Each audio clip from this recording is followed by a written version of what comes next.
Hi guys, welcome to our channel PCM today. तो आज मैं बताने वाला हूँ एक्सरसाइज 10.2 एनसीईआरटी का सॉल्यूशन, जिसमें मैं पिछले lecture NCERT solution part 1 12th number question तक बता चुका हूँ और आज जो बताने वाला हूँ ये 30 नंबर क्वेश्चन से इसके लास्ट तक मैं बताऊंगा।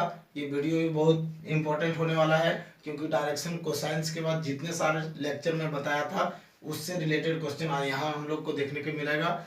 और आज हम लोग चलिए बिना टाइम वेस्ट के स्टार्ट करते हैं ये क्वेश्चन को। तो देखिए क्वेश्चन क्या बोल रहा है कि find the direction cosine of the vector joining the points 1, 2, 3 -3 and b -1 -2 and 1 directed from a to b। एक लाइन है, सपोज करो एक लाइन है a to b, ये है, ये पॉइंट ये है और ये है पॉइंट b। a का वैल्यू जो दिया हुआ है पॉइंट का 1, 2, -3 एंड b का जो वैल्यू दिया हुआ है ये है -2, 1, -2 एंड 1। ये चीज दिया हुआ है और बोला है कि directed from a to b, तो a से b तक जा रहा है। तो हम लोग वेक्टर ए बी जो लिखेंगे, यदि वेक्टर ए बी लिखते हैं तो क्या लिखते हैं, ओ B vector minus O A vector. हम लोग क्या लिखते हैं, ओ B vector minus O A vector. यदि इसी को हम लोग डायरेक्ट लिख रहे हैं, इसको आई जे के रूप में लिखेंगे तो क्या होगा, आई प्लस 2j माइनस 3k। इसको यदि लिखेंगे तो -i माइनस 2j प्लस के लिखेंगे। तो ओ बी मतलब ये वाला को इसमें घटाना है, तो -1 ये हो जाएगा क्या, -1 इंटू क्या आई, प्लस में यदि हम लोग लिखेंगे, फिर यदि जे का पार्ट के बारे में क्या लिखेंगे, जे के पार्ट वाला में मतलब y एक्सिस के बारे में -2 और फिर -2, तो यहाँ लिख सकते हैं -2 इंटू जे प्लस, अब k का बात करेंगे तो 1 माइनस और माइनस कितना हो जाएगा, +3, 1 माइनस ऑफ 3, अब ये आ जाएगा k। यहाँ से यदि हम लोग बात करेंगे तो ये भी वेक्टर आ गया यदि, तो हम लोग क्या लिख सकते हैं, ये -2i -4j प्लस 4k, ये हम लोगों का आ गया ए बी वेक्टर। अब ये भी वेक्टर, अब इसका यदि हम लोग डायरेक्शन कोसाइन लिखेंगे तो डायरेक्शन कोसाइन हम लोग कैसे लिखते थे, सपोज करते हैं कि एल है, एम है और क्या एन, यही है डायरेक्शन कोसाइंस। तो एल एम और एन का वैल्यू हम लोग निकाल सकते हैं यहाँ से। तो क्या लिखते हैं, ये coefficient divided by under root of this square plus this square plus this square. तो हम लोग क्या लिखेंगे, -2 divided by under root of क्या लिखेंगे, -2 का स्क्वायर प्लस -4 का स्क्वायर प्लस 4 का स्क्वायर। यहाँ से हम लोग लिख सकते हैं +4 का स्क्वायर। यहाँ से कितना हो जाएगा, 4 4 जा 16 और 16 फिर से आ जाएगा 32 और 4 36 का मतलब 36 का अंडर रूट मतलब 6, मतलब हो जाएगा -2/6। एल का वैल्यू यहाँ से हम लोग यदि लिखेंगे तो -2/6, चलो यही लिख देते हैं, इसको नहीं कट कर रहे हैं, कैंसिल नहीं कर रहे हैं। एम का वैल्यू यदि लिखेंगे तो आ जाएगा -4/6। सिमिलरली यदि n का वैल्यू लिखेंगे तो आ जाएगा 4/6। यदि इसको 2 से यदि डिवाइड करते हैं तो कितना आ जाएगा, तो ये कितना आ जाएगा -1/3, इसमें कितना आ जाएगा -2/3, और ये m का वैल्यू आ गया है और ये l का वैल्यू आ गया है और ये n का वैल्यू आ जाएगा 2/3। तो ये हुए direction cosines, direction cosine of given vector A B vector जो हम लोग फाइंड आउट किए हैं उस वेक्टर का डायरेक्शन कोसाइन निकल गया। अब नेक्स्ट क्वेश्चन जो बोल रहा है ये बहुत ज़्यादा इंपॉर्टेंट क्वेश्चन है, ये बोर्ड के लिए इंपॉर्टेंट क्वेश्चन है। क्या बोल रहा है कि so that the vector i plus j plus k is equally inclined to axis O X O Y and O Z. Equally inclined हम लोगों को प्रूव करना है। इक्वली इंक्लाइंड मतलब कॉस अल्फा, कॉस गामा और कॉस बीटा तीनों का value यदि सेम होगा, इसका मतलब हम लोग बोलेंगे क्या कि वो इक्वली इंक्लाइंड है। तो हम लोग क्या लिख सकते हैं, इसका यदि सॉल्यूशन हम लोग देखते हैं तो लिख सकते हैं कि let L M and N are direction cosines of given vector. क्या वेक्टर दिया हुआ है, i प्लस जे प्लस यहाँ एल का जो वैल्यू होगा ये क्या हो जाएगा, आई का कोफिशिएंट कितना है 1, जे का भी 1 और के का भी 1, तो 1 बाय अंडर रूट ऑफ 1 का स्क्वायर प्लस 2 का स्क्वायर प्लस 3 का स्क्वायर, ये हो जाएगा 1 by under root of 3। Similarly m का जो वैल्यू होगा क्या है, एल का जो वैल्यू हो जाएगा, यहाँ क्या है, आई का कोफिशिएंट 1 है, जे का 1 और के का भी 1, तो हम लोग क्या लिख सकते हैं, इसका डायरेक्शन को साइन लिखेंगे तो अंडर रूट ऑफ 1 का स्क्वायर प्लस 1 का स्क्वायर प्लस 1 का स्क्वायर, इसका मतलब 1 बाय अंडर रूट ऑफ 3 आ गया मेरा। m का वैल्यू सिमिलरली ऐसा ही निकालेंगे तो क्या हो जाएगा 1 बाय अंडर रूट 3, मैं डायरेक्ट लिख रहा हूँ, आप लोग ऐसे ही लिख सकते हैं 1 का स्क्वायर प्लस 1 का स्क्वायर प्लस 1 का स्क्वायर इसके जगह में भी, और n का वैल्यू भी निकालेंगे तो आ जाएगा 1 बाय अंडर रूट ऑफ 3। अब हम लोग जानते हैं कि l इज इक्वल टू क्या होता है, यहाँ से हम लोग लिख सकते हैं l इज इक्वल टू होता है कॉस अल्फा और m इज इक्वल टू होता है कॉस बीटा और n इज इक्वल टू होता है cos gamma, where gamma alpha beta और गामा क्या होता है, एक्स एक्सिस वाई एक्सिस और जेड एक्सिस के साथ कितना एंगल बना रहा है वही चीज होता है। तो हम लोग कॉस अल्फा मतलब alpha is equal to cos inverse of क्या लिख सकते हैं एल, एल का वैल्यू कितना है 1 बाय रूट 3, ये हो गया। यदि बीटा का वैल्यू निकालेंगे तो ऑल्सो आ जाएगा cos inverse of 1 by under root of 3। Similarly यदि गामा का वैल्यू निकालेंगे तो हो जाएगा cos inverse of 1 by under root of 3। ये चीज यदि अल्फा बीटा और गामा का यदि हम लोग वैल्यू अभी फाइंड आउट कर लिए हैं तो अल्फा का वैल्यू भी और बीटा का वैल्यू भी और गामा का वैल्यू दोनों तीनों क्या आ रहा है, आपस में सेम आ रहा है, तो हम लोग लिख सकते हैं हेंस गिवन वेक्टर आई प्लस जे प्लस के is equally inclined to OX, OY and OZ।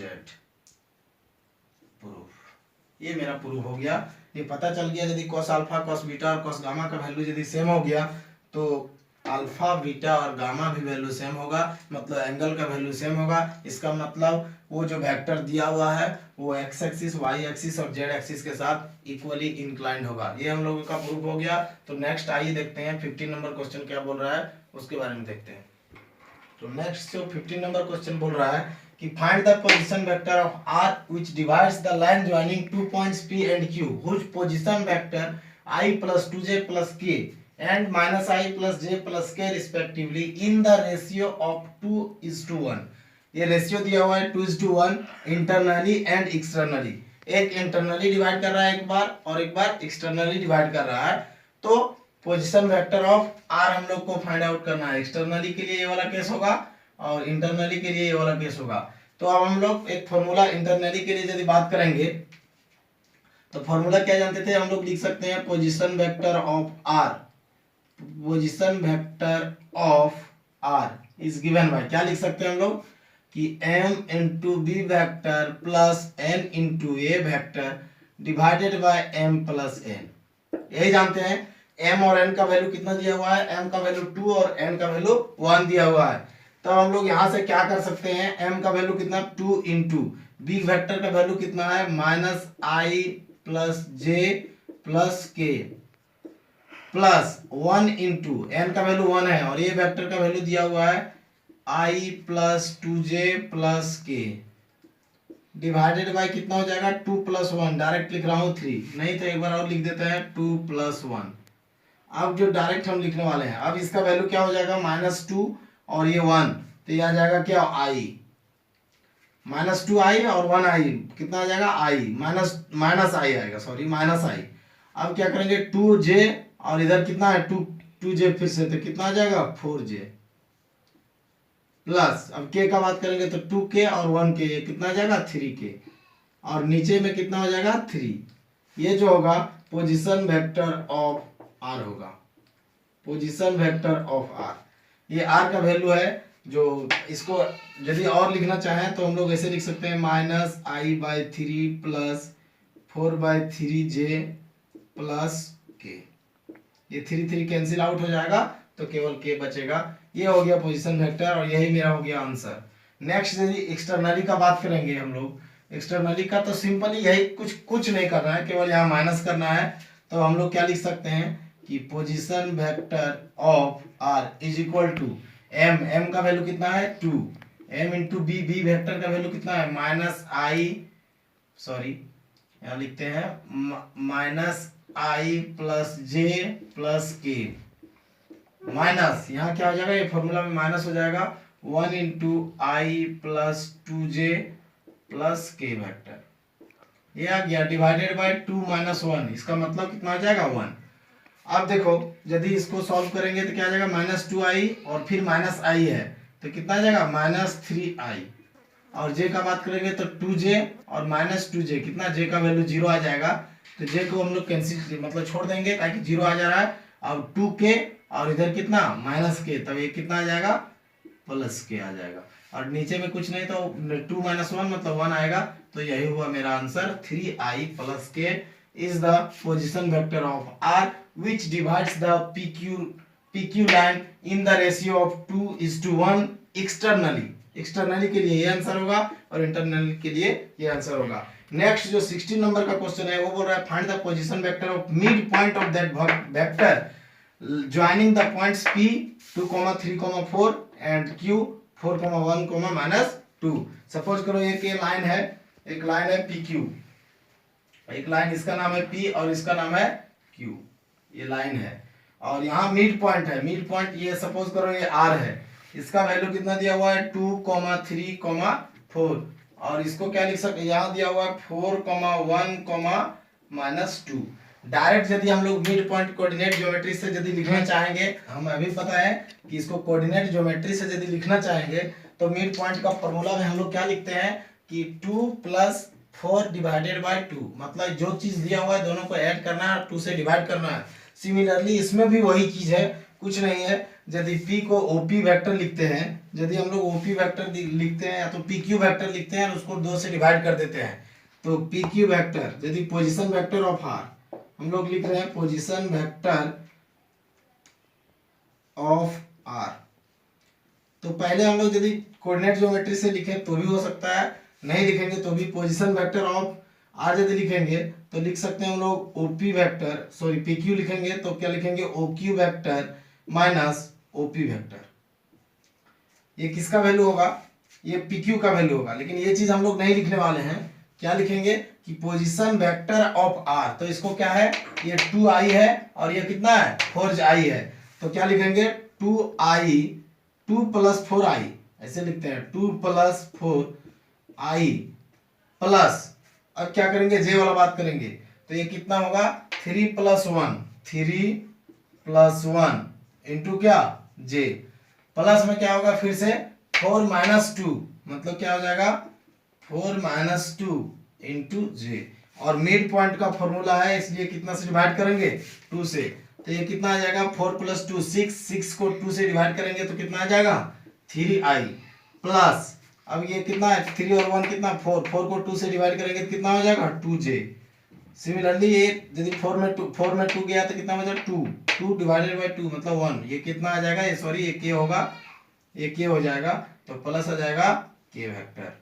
ये हुआ position vector of r which is the mid point of p and q। p and q का मिड पॉइंट है ये 3i + 2j + k। ये हुआ answer for question number 16। Next देखने वाले हैं 17 नंबर क्वेश्चन, वो क्या बताता है, चलिए आइए देखते हैं।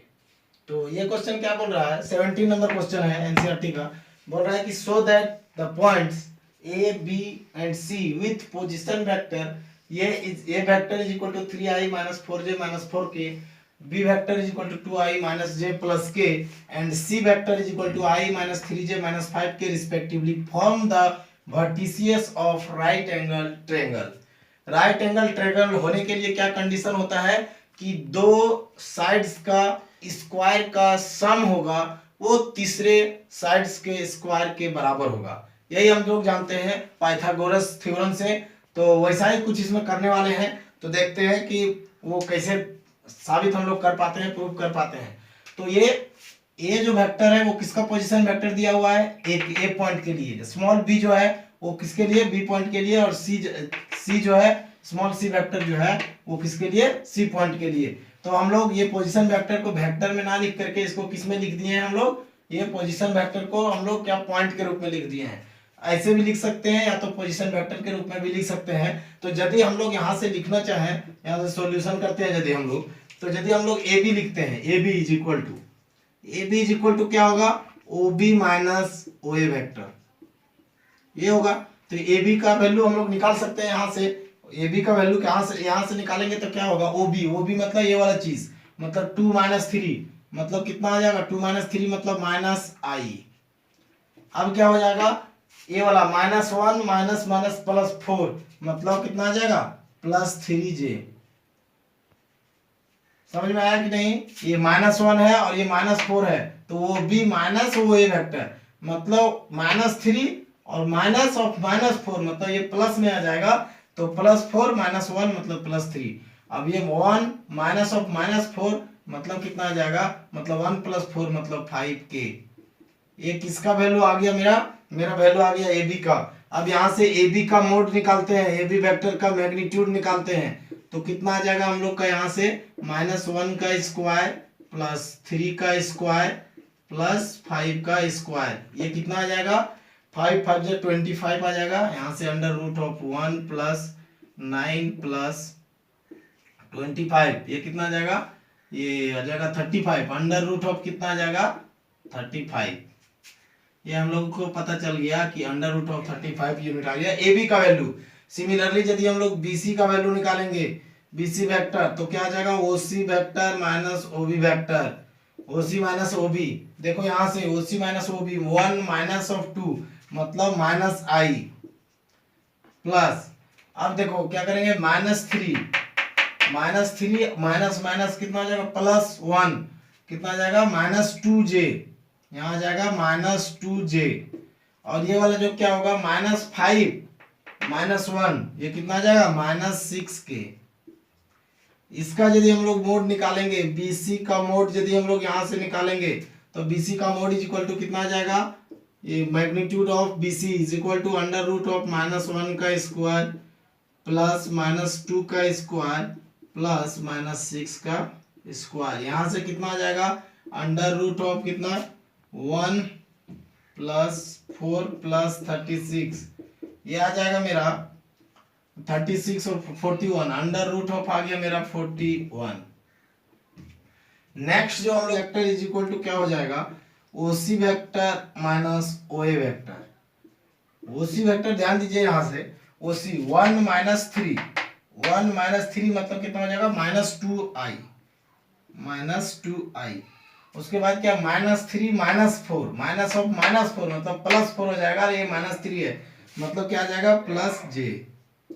अब नेक्स्ट जो होगा -5 है, -5 + 4 माइनस माइनस प्लस हो जाएगा, तो +4 मतलब -k, ये आ जाएगा मेरा। अब हम लोग यहाँ से AC का मोड निकालना यदि चाहें, AC का मोड मतलब मैग्नीट्यूड ऑफ AC। मैग्नीट्यूड का मतलब मैं पहले क्लास में ही बताया था, कोई भी चीज का यदि वेक्टर का मैग्नीट्यूड निकालते हैं तो वो क्या बताता है कि लेंथ ऑफ लाइन सेगमेंट। तो ये लाइन का लेंथ कितना होगा वही बताना चाह रहा है। तो ये लाइन, इसका यदि मैग्नीट्यूड निकालेंगे तो कितना आ जाएगा, -2 का स्क्वायर प्लस 1 का स्क्वायर प्लस -1 का स्क्वायर। यहाँ से इसका वैल्यू यदि निकालेंगे तो मेरा √6 आने वाला है। यहाँ से आ गया √6। तो अब हम लोग यहाँ से लिख सकते हैं कि ए बी का स्क्वायर, सपोज करो ये क्या है, ए बी का स्क्वायर, ए बी का स्क्वायर प्लस मोड ऑफ क्या लिख सकते हैं, ए सी का स्क्वायर। मोड ऑफ ए सी का स्क्वायर बराबर क्या आ जा रहा है, मोड ऑफ बी सी का स्क्वायर। कैसे आ रहा है वो देखते हैं हम लोग। यहाँ से हम लोग ऐसे लिख सकते हैं, इसका वैल्यू कितना है, मोड ऑफ ए बी का वैल्यू कितना है मेरा 35। ये √√ का स्क्वायर, √√ स्क्वायर करेंगे 35 हो जाएगा, प्लस AC का वैल्यू अभी अभी निकाले हैं कितना, √6 का square is equal to BC का वैल्यू कितना है, √41, इसका भी स्क्वायर। यहाँ से क्या पता चल गया मेरा कि 35 प्लस 6 इज इक्वल टू 41। यहाँ भी आ गया 41, यहाँ भी आ गया 41, तो LHS इज इक्वल टू मेरा आ गया RHS। इसका मतलब क्या पता चला, मतलब दो साइड्स का स्क्वायर का सम करेंगे तो तीसरे साइड के स्क्वायर का इक्वल होगा, तो हम लोग क्या बोल सकते हैं कि वो राइट एंगल ट्रायंगल होगा। हेंस देयरफॉर या तो हम लोग लिख सकते हैं कि A, B and C are vertices of right angled triangle। Right angle triangle का वर्टिसियस है, क्या बोल सकते हैं कि the sum of square of two sides of triangle is equal to square of another side of triangle. तो ये proof हो गया कि ये तीनों पॉइंट जो दिया हुआ है वो किसका वर्टिसियस है, राइट एंगल ट्रायंगल का वर्टिसियस है। नेक्स्ट जो है इसी एक्सरसाइज में दो और क्वेश्चन है, 18 नंबर और 19 नंबर क्वेश्चन। तो आइए देखते हैं वो दो क्वेश्चंस के बारे में, वो क्वेश्चन क्या बताना चाहता है और क्या पूछना चाहता है उसके बारे में आइए डिस्कस करते हैं। ये जो 18 नंबर का क्वेश्चन है ये कॉम्पिटिटिव एग्जाम्स के लिए बहुत ज्यादा इंपॉर्टेंट है। हर कॉम्पिटिटिव एग्जाम में लगभग triangle law of vector addition, parallelogram law of vector addition, polygon law of vector addition, ये सबसे मिक्सिंग क्वेश्चन पूछे जाते हैं। तो ये क्वेश्चन कॉम्पिटिटिव के लिए बहुत ज़्यादा, मेरे ख्याल से बहुत ज़्यादा इंपॉर्टेंट है। तो आइए देखते हैं, ये डिस्कस करते हैं, क्योंकि मैं इस क्वेश्चन को शायद आप लोग बना चुके होंगे और नहीं बनाए होंगे तो वीडियो को अभी अभी पॉज कीजिए और पहले बनाने का कोशिश कीजिए कि विच of the following is not true, मतलब कौन सा गलत है इसमें से। वही चीज को हम लोग को यहाँ से प्रूफ मतलब छांटना है, पता करना है कि कौन सा गलत है। मैं इस सब के बारे में हर एक पॉइंट को डिस्कस कर चुका हूँ कि कब vector law of triangle law of addition को ऐड कर सकते हैं, कब सही होगा, कब गलत होगा, कब ये कर सकते हैं, वो चीज को हम लोग देखते हैं। तो पहला की बात करेंगे यदि हम लोग, तो यहाँ से क्या लिख सकते, ये है इसका डायग्राम। तो क्या बोल रहा है यहाँ से, AB plus BC plus CA is equal to 0। ये वाला सही है कि गलत है, इसके बारे में जानना चाहते हैं हम लोग। तो हम क्या बताए थे कि वेक्टर लॉ ऑफ एडिशन के लिए कि AB प्लस BC होना चाहिए, तब क्या होगा AC, मतलब AB प्लस क्या BC वेक्टर बराबर, देखो ये वाला इसका पहला वेक्टर का फाइनल पॉइंट और दूसरा वेक्टर का इनिशियल पॉइंट यदि सेम होगा तब इसको यहाँ क्या आ जाएगा, मेरा AC वेक्टर आ जाएगा। अब देखो यहाँ से ये वाला चीज यदि पहला केस के लिए देखते हैं तो ये वाला क्या होगा, CA को क्या लिख सकते हैं, माइनस ऑफ AC, यहाँ क्या लिख सकते हैं, माइनस ऑफ AC। अब माइनस ऑफ AC को राइट साइड में ले जाएंगे तो क्या हो जाएगा, प्लस ऑफ AC, मतलब ये वाला कंडीशन सेटिस्फाई कर रहा है, मतलब ये वाला क्या होगा, ट्रू स्टेटमेंट होगा, मतलब ये ट्रू है।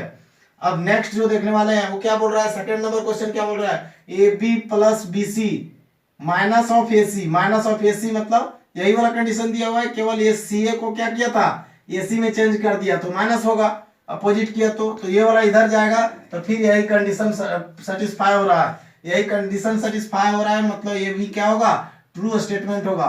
अब नेक्स्ट जो है वो थर्ड नंबर जो क्या है, C नंबर जो बोल रहा है वो क्या बोल रहा है, AB plus BC, AB plus BC minus of CA, minus of CA मतलब उधर जाएगा तो क्या हो जाएगा, यहाँ से plus of CA, plus of CA मतलब ये वाला को सेटिस्फाई नहीं कर रहा है, इस इक्वेशन को सेटिस्फाई नहीं कर रहा है, मतलब ये नॉट ट्रू होगा, ये क्या होगा, नॉट ट्रू, और यही मेरा आंसर होने वाला है। और नेक्स्ट इसी को इसको भी देख लेते हैं, ये क्या है, बोल रहा है AB minus CB, AB minus CB का मतलब क्या लिख सकते हैं, इसका यदि हम लोग आगे बढ़ाएंगे तो क्या लिख सकते हैं, AB, और माइनस CB को क्या लिख सकते हैं, प्लस BC वेक्टर, और ये प्लस CA है तो इसको क्या लिख सकते हैं, minus of AC vector is equal to 0 vector. अब यहां से क्या लिख सकते हैं, AB vector plus BC vector, और इसको राइट साइड ले जाएंगे तो क्या हो जाएगा, AC वेक्टर। ये वाला और ये वाला सेम है, इसका मतलब AB क्या है, मेरा सही है, मतलब ट्रू है। तो हम लोगों को क्वेश्चन में जो पूछा था कि विच of the following is not true, मतलब ये जो C नंबर जो स्टेटमेंट दिया हुआ है वही नॉट ट्रू है, और यही मेरा आंसर होगा, third number C number question. इसी तरह से नेक्स्ट जो है 19 नंबर क्वेश्चन है, वो भी ऐसा ही कुछ क्वेश्चन है, वो कोलिनियर पर बेस्ड क्वेश्चन है। तो आइए उस क्वेश्चन को देखते हैं वो क्या बताना चाह रहा है और उसका आंसर क्या होने वाला है। तो ये क्वेश्चन लास्ट क्वेश्चन जो है 10 पॉइंट एक्सरसाइज 10.2 का क्वेश्चन जो है क्या बोल रहा है, if vector A and B vector are collinear है तो क्या बोल रहा है, which of the following are incorrect, कौन सा इनकरेक्ट है, मतलब कौन गलत है। तो पहला इन कोलिनियर के डेफिनेशन में जो मैं बताया था लेक्चर में, कोलिनियरिटी के लेक्चर में जो बताया था उसमें डेफिनेशन से पता चलता है कि ये जो स्टेटमेंट लिखा हुआ है b is equal to lambda times of a, ये तो सही स्टेटमेंट है, राइट स्टेटमेंट है, मतलब ट्रू स्टेटमेंट है। तो नेक्स्ट जो होगा ये तो सही होगा। नेक्स्ट जो क्या बोल रहा है, a is equal to lambda times of b। अब यदि हम लोग a is equal to lambda times of b लिखते हैं तो ये भी सही होगा। और लेमड़ा का वैल्यू यदि हम लोग ले लेते हैं +-1 तो भी ये कंडीशन सही होगा। लेमड़ा का वैल्यू यदि +-1 ले रहे हैं तो भी ये कंडीशन सही होगा, मतलब ये भी सही होगा। नेक्स्ट क्या बोल रहा है कि the respective components of A and B are proportional, इसके बारे में हम लोग लास्ट में देखेंगे। चलिए 4th नंबर ऑप्शन में जाते हैं। तो क्या बोल रहा है कि both the vector A and B have same direction.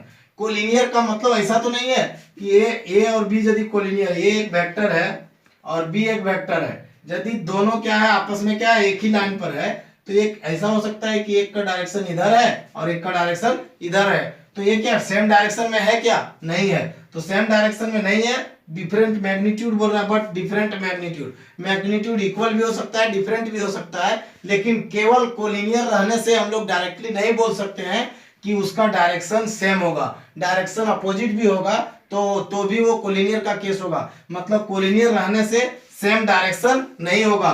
तो ये जो स्टेटमेंट है यही इनकरेक्ट स्टेटमेंट है। अब जो सी नंबर स्टेटमेंट है इसके बारे में थोड़ा कुछ बनाना पड़ेगा, इसलिए मैं लास्ट में इसको बता रहा हूं। सपोज कर लेते हैं A vector is equal to a1i plus a2j plus a3k, ये हम लोग सपोज कर लिए हैं, ये कैप है a3 कैप। और B vector is equal to suppose कर लेते हैं b1 vector b1i plus b2j plus b3k cap. अब हम लोग जानते हैं कि if A and B are collinear तो हम लोग लिख सकते हैं a is equal to lambda times of b, ऐसा कुछ लिख सकते हैं। तो यहां से यदि b का वैल्यू पुट करते हैं, a का वैल्यू क्या होगा a1i plus a2j plus a3k। अब यहां से लेमड़ा टाइम्स ऑफ b, तो b का वैल्यू यहां पुट कर सकते हैं, तो क्या लिख सकते हैं lambda into b1i plus lambda into b2j plus lambda into b3k। दोनों साइड यदि लेफ्ट साइड और राइट साइड में यदि हम लोग i, j और k के कोफिशिएंट से कंपेयर करते हैं तो आ जाएगा a1 is equal to lambda times of b1 और a2 is equal to lambda times of b2 और a3 is equal to lambda times of b3। यदि यहाँ हम लोग लिखेंगे कि a1 by b1 is equal to lambda, फिर a2 by b2 is equal to lambda और a3 by b3 is equal to also lambda. इसका मतलब पता चला कि दोनों का जो कंपोनेंट है क्या a1 और b1 का जो कंपोनेंट है वो किसके प्रोपोर्शनल है, वो लेमड़ा के प्रोपोर्शनल है। या तो ये लेमड़ा यदि कांस्टेंट वैल्यू है तो ये प्रोपोर्शनल, तो हम लोग यहां से लिख सकते हैं a1 is equal to lambda times of b1, मतलब a1 directly proportional to b1। उसी तरह से a2 directly proportional to b2 और a3 directly proportional to b3। ये दोनों आपस में क्या आ जा रहा है, प्रोपोर्शनल। जब ये कांस्टेंट को हटा देंगे तो प्रोपोर्शनलिटी आता है, और प्रोपोर्शनलिटी को यदि हटाते हैं तो ये कांस्टेंट आता है। तो यहाँ से पता चल गया कि ये जो दोनों कंपोनेंट है वो क्या है, आपस में प्रोपोर्शनल है। तो ये भी कंडीशन जो होगा, ये भी स्टेटमेंट होगा, वो सत्य होगा, मतलब करेक्ट होगा। और ये केवल कॉन्सेप्ट जो है, ये स्टेटमेंट जो है डी नंबर ऑप्शन जो है वही इनकरेक्ट होगा। तो आंसर यही वाला होगा, ऑप्शन डी। आज तक जो मैं बताया वो एनसीईआरटी का 10.2 तक सॉल्यूशन बता दिया। जितना दूर तक मैं पढ़ाया था, कॉन्सेप्ट बताया था, उस तक का क्वेश्चन भी मैं करा दिया एनसीईआरटी से। अब भी कोई दिक्कत होता है तो कमेंट कीजिए और मुझे मैसेज कीजिए कि ये क्वेश्चन नहीं बन रहा है, और हर क्वेश्चन को बनाने का ट्राई कीजिए। और जो नेक्स्ट लेक्चर होने वाला है वो होने वाला है डॉट प्रोडक्ट, या तो उसी को बोलते हैं स्केलर प्रोडक्ट। तो नेक्स्ट लेक्चर में हम लोग देखेंगे डॉट प्रोडक्ट के बारे में। तो चलिए नेक्स्ट क्लास में मिलते हैं, धन्यवाद।